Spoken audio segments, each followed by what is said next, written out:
తొలి తిరుపతి అంటే చాలా మంది పిలిచేది చిన్న తిరుపతి లేదంటే చదలవాడి తిరుపతి అని కూడా పిలుస్తారు. ఈ గుడి ఎన్నో అద్భుతాలతో విశేషాలతో కలిసి ఉంది.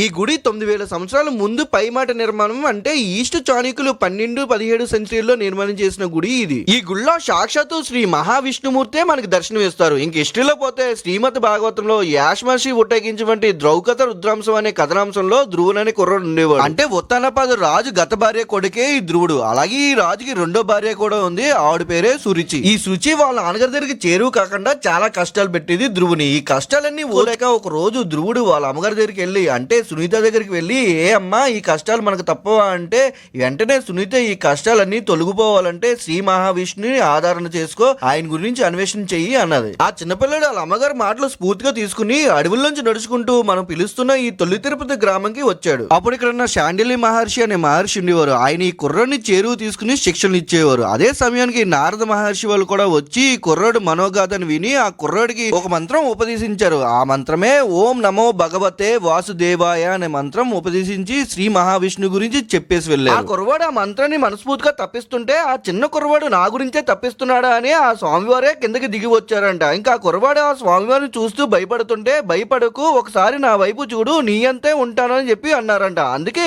భక్తులు ఎవరు చూసినా వాళ్ళు ఎంత ఎత్తులో ఉంటే అంత ఎత్తులోనే కనిపిస్తారంట ఈ స్వామివారు. ఇంకా ఈ స్వామివారికి ధ్రువుడికి అనేక సంభాషణలు జరిగిన అనంతరం ఈ ధ్రువుడి కోరిక మేరకు స్వయంగా వెలిచారు ఈ తొలి తిరుపతిలో. మనకి శ్రీ శృంగార వల్లభ స్వామిగా దర్శనమిస్తారు స్వయంగా. అలాగే స్వామి గారి దగ్గర ఉన్న శంకు చక్రాలు అపస్వయంగా ఉంటాయంట. చక్కటి చిరునవ్వుతో దర్శనమిస్తారో అదొక విశిష్టత. అలాగే స్వామి గారి దగ్గర కుడివైపున లక్ష్మీ అమ్మవారు, ఎడమ వైపున భూదేవి అమ్మగారు ఉంటారు. అందుకే శ్రీ భూ సమేత శృంగార వల్లభ స్వామిగా కనిపిస్తారు మనకి. ఇంకా ప్రత్యేకత ఏంటంటే శ్రీచక్రం కూడా ఉంటదండి. ఎక్కడ దేవుడు వెలుస్తారో ఈ శ్రీచక్రం అనేది అక్కడే ఉంటదండి. ఈ శ్రీచక్రం అనేది మన తొలి తిరుపతిలోని అలాగే కోరుకొండ శివాలయంలోని గుడిలోనే ఉంటదంట. ఈ రెండు ప్రాంతాల్లోనే ఉంటదంట ఈ శ్రీచక్రం అనేది. అలాగే ఇక్కడ బొటన్ బావి కూడా ఉందంట. ఈ బొటన్ బావి నీరు గుడి నిర్మాణంలో కూడా వాడారంట. అదే విధంగా గర్భం లేని వాళ్ళకి ఈ వాటర్ తాగితే గర్భఫలం అనేది వస్తుందంట. అందుకే ఇక్కడ భక్తులు అంత నమ్మకంగా ఈ వాటర్ తాగుతారు. అలాగే జరుగుతుందంట ఇక్కడ. అలాగే ఈ గుడిలో ప్రతి శనివారం నిత్య అన్నదానం చేస్తారు. ఆ స్వామివారి ఆశీస్సులతో ఆ ప్రసాదాన్ని మనకి ఇస్తారు. ఇది తిన్నప్పుడు మనకు తెలియని శక్తి మన ఒంట్లో బలపడుతున్న ఫీలింగ్ వస్తుంది. పురాతనమైన కట్టడాలు ఎన్నో విశిష్టలు వింతలు ఈ గుడి గురించి చెప్పుకోవడానికి చాలానే ఉన్నాయి. ఈ తొలి తిరుపతి గుడి వచ్చి కాకినాడ జిల్లా పెద్దవరం మండలం తిరుపతి గ్రామంలో ఉంటది. అంటే పెద్దపరంగి సోమలకొట్టి వయ్య దివిలికి 12 కిలోమీటర్ దూరంలో ఉంటది తొలి తిరుపతి గుడి. తప్పకుండా మీ టైం చూసుకుని కార్తీక మాసంలో వెళ్ళండి. ఈ old and golden Asian temple కి. ఏమైనా తప్పులుంటే క్షమించండి. That's it for today. For more video subscribe my channel. This is Raj signing off.